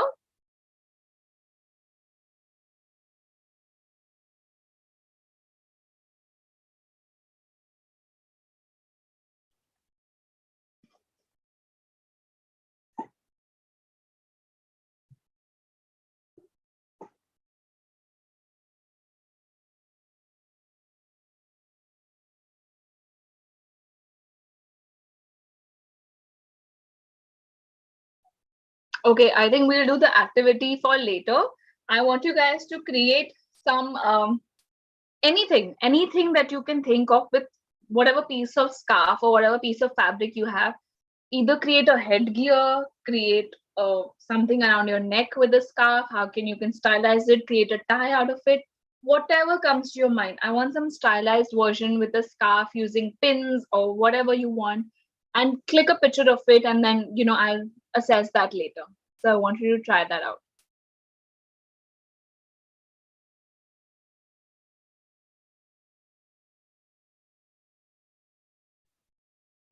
Okay, now just running through the responsibilities for fashion stylists. Picking clothes and accessories for editorial features and advertisements, concerts, music videos, films and television shows. Working with designers, tailors, models, photographers, hair makeup artists, retailers, members of the media, that's your PR and publicists, celebrities and public figures. So you're working with different sets of people from different backgrounds, like from the tailor to the celebrity, like all the people in between. So you need to know how to communicate and how to present yourself to them. The way you talk to the tailor is not going to be how you talk to your celebrity, right? So you need to know how to communicate with them. And even though, however you speak to them, it has to be with a lot of respect. Like the tailor, like I, even mentioned, even though whatever background and, wherever they come from, whatever setup, they are still, again, a profession. You still have to talk to them with a lot of respect, even though Hindi would be more accessible to them more than English, right? But the way you talk in Hindi and the way you present yourself in Hindi is also very important. Creating an image, that's another responsibility for stylists. It's not just creating, like getting the correct outfit, it's also creating the whole imagery, the whole look behind it, from hair to makeup to jewelry to accessories. Researching fabrics, clothing, construction, and fashion accessories, keeping up with different designer labels, fashion designers, attending fashion shows, predicting and spotting fashion trends. Obviously, like once you see all these fashion shows, you need to be able to understand, like, what trends are prominent that you see in other designers, because these guys obviously don't communicate, they don't copy, right? You only get to know once they reveal their collection that, okay, this is like one prominent feature. Let's say a particular type of belt that you see is being repeated. That's when you can spot it and understand that, oh, okay, this is a trend which has been done by other designers. So maybe this is like a prominent feature that's going to come in the market. Locating clothing from all over the world. You need to be updated with like almost all kinds of designers that are there in the market, be it Indian or international or even local. Like even if it's in your city, in your area, you need to be updated with what they do, what kind of styles they have, clothes they have. Building professional network, like I mentioned, it's very important to network with the right kind of people in the right way. Lifting heavy garment bags. Oh yes, that's like a workout in itself. You have to be physically strong and mentally strong to do this job. Now, the skill set required to be a fashion stylist, you have to have a natural flair for fashion. Obviously, you have to enjoy fashion in every way. You cannot, not enjoy it, otherwise, then you're not meant for it. Good organizational skills, very, very important. Good color and design sense. Motivation, drive, and initiator, able to work under pressure. There's a lot of pressure on this job, so you have to be able to work under it and not crack it. Able to work independently or as part of team. You have to be able to work with people, because even though you're freelancing as an individual, you're still going to be collaborating with different sets of people. So you have to be able to work with a lot of people. You have to be very easygoing and patient and keep your ego aside. You have to be well groomed at all times. Obviously, if you are a stylist, if you're going to be the one telling the celebrity what to wear, you need to be well groomed yourself. From head to toe, like they judge you themselves. So obviously, if you're giving them direction as to what to do, you should be able to be prove that, they should take you seriously. So you have to be well groomed for that. Pleasant and tactful. Obviously, there will be a lot of situations, which will be very challenging for you, but you have to be very pleasant. You have to be, get out of the situation in a very smart way. You have to be very street smart and still polite and get out of situations. Creative and artistic aptitude. Obviously, you need to have the ability to do this. Eye for detail, knowledge of fashion trends, color schemes, and designer labels, awareness of art, design, and fashion history. That's why I'm repeating myself. Knowing the history of fashion is very important. In my first year, when I was studying, I took it very casually and very lightly that, okay, history of fashion, it is so boring, how is it relevant right now and stuff like that. But when I started studying further and I started, understanding that why is it so important, I gained an interest in it. Because fashion is going to come back and you need to know where it's coming back. You need to be aware so you can spot trends and also you can create trends of your own. Understanding of different face and body shapes and how to dress them in the most flattering way. Obviously, you need to understand different body shapes. I think you're going to learn, you must have already learned or you're going to learn the different body shapes that exist, the different face shape that exists, to be able to judge the kind of hairstyle, the kind of makeup, the kind of glasses, sunglasses if you have to give, the kind of jewelry you have to give. You need to understand the face shape of the person, body shape, and how you can dress them in the most flattering way. Obviously, you need to enhance their best feature and also try to hide what they are not so comfortable showcasing. Business skills such as marketing and advertising. Obviously, you need to be able to market yourself very well. You need to be able to communicate really well. Good networking skills, effective communication skills to work with clients so that you can, send your message across directly and correctly and effectively. Like if you want to tell your photographer that this is the kind of image you want to create, you need to be able to clearly communicate so that they understand, it shouldn't be lost in translation. You must have a passion for fashion and a keen eye for detail, as well as be up to date with the latest trends and color schemes and be familiar with a huge range of fashion labels. Obviously, like I said, you need to understand the different brands that exist in the market today, like the big ones that I already mentioned, that Abujani, Manish, and all these guys. Apart from those, there are a lot of different labels that exist in the market that are making, waves in the market, the new brands that are coming up. You need to know all of them. There are these different websites which stock all multi-design, like Pernia's, pop-up shop. There's a website for that. Ogan, there's a website for that. And there are a lot of these multi-designer stores. So keep checking them online. Keep seeing, what they are doing. What is the designs? What kind of designers they are stocking? You must learn how to conceal body flaws and use accessories and props to your advantage. And understanding of body and face shapes will be a necessity. You must have patience and not let your ego rule and be creative and be able to think outside the box. You must be highly organized, have the ability to work to a schedule, be self-motivated, trustworthy, honest, reliable, and have a sense of humor. So it's a very hectic field. You must expect to work for nothing in the beginning of your career, but then know your worth later. Obviously, even when I started interning and I started working with these different top stylists, I was getting paid like literally nothing. But then I knew I was gaining a lot of experience. I was gaining a lot of exposure. I was learning a lot on the field. So that was way more valuable because I knew when I will start on my own, I'll be able to command things on my own. I'll be able to demand things that I deserve. So be open to that. Be open to being paid nothing initially. You must also have the ability to learn from experienced stylists with long working hours and demanding hours. Do seemingly boring but necessary tasks. In the end of the day, have a positive eye. So it's not just putting these looks together. You'll also have a bit of accounting to do, a bit of tally, like I said, tally the clothes, shoes, and accessories, and also your accounts, where you're spending, what you're spending, your courier charges, whatever stuff you're calling from designers which are based out of, not in your city, based in other cities, the couriers, and whatever expenses, the alterations, the dry cleaning, you need to keep a tab of that, accounts for that. So yeah, that is one of the boring tasks, but you have to be able to do that as well. You must have a great and well presented portfolio of work to present to prospective clients. And if you're good enough, find an agency to represent you and help you find work. A professional looking website will also be an advantage. Obviously, you must have a good portfolio. Like everybody who you will approach for work is first things, they don't know you. So they will judge you based on your work and your work experience and your recommendations. So wherever you work, also maintain relations over there. Like don't leave on a bad note, just try to, even though things go very bad, you still have to be graceful, be polite, and make sure your exit is graceful. Because why to leave a negative impact on somebody, irrespective of the fact they'll help you or not help you, but just try to keep a very positive attitude and get out of situations in a nicer way. Yeah, have a good folio, keep updating your folio. Nowadays Instagram itself is like a good portfolio, keep uploading your work over that.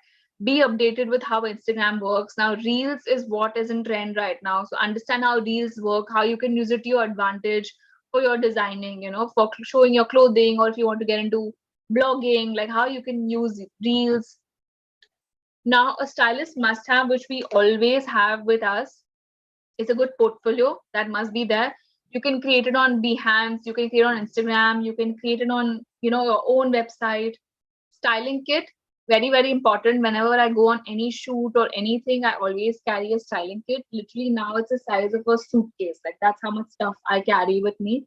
That includes from the basic of things like safety pins, scissors, a sewing kit, to socks, to a robe, to a apron, like anything and everything that you can need under the roof when you're at a shoot. Because sometimes a celebrity is wearing an outfit or your model is wearing an outfit and they sit down to eat lunch, there's a break, it can spoil your outfit. So you need to have an apron or you need to have a robe.